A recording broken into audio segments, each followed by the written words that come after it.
Ассалаумағалейкум достар, қал-жағдайларыңыз қалай? Бүгін мен сіздерге Қазақстанда жасалған Go Сауда деген приложениені таныстыратын боламын. Ол Android телефонда, Play Marketте, iPhone телефонда, App Store'да бар. Жүктеп алсаңыздар болады. Жүз жарнама тегін. Play Marketке кіреміз. Мына жерге Go Сауда деп жазатын болсаңыздар, міне Go Сауда шығады.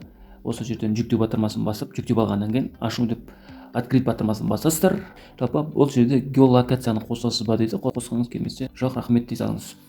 Go Сауда дейтін басқа приложениелерден несімен ерекше? Go Сауда жүз жарнамаңыз тегін, яғни жүз жарнаманы тегін бере аласыз. Достарыңызға таратып, единица баланс жинауға болады. Ол балансты сіз ақшаға қылып ала алмайсыз. Осы Go Саудаға яғни ақылы жарнамалар шығарар кезде сіздің өзіңіздің жинаған единицаңыздан жұмсап отырсаңыз болады.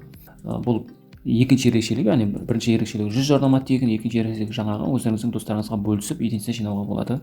Үшінші ерекшелігі индрайверлік жүйе орнатылған. Үйде отырып индрайверда тапсырыс беретін болсаңыз, яғни өзіңіздің үйіңізден басқа бір жерге бару керек болса, сізге индрайвер приложениесіндегі такси адамдар сіздерге өзі шығатын болады.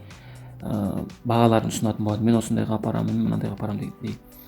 Дәл сол сияқты осы Go Сауда приложениесінде сатып алушы мен сатушыны бір-біріне тез байланыстырады. Яғни сіз қандай да бір тауар сатып жатқан болсаңыз, сіз сатып жатқан тауарды ол адам іздеп жүрген болса, ол адамға уведомление барады. Осындай адам осындай тауар сатып жатыр деп.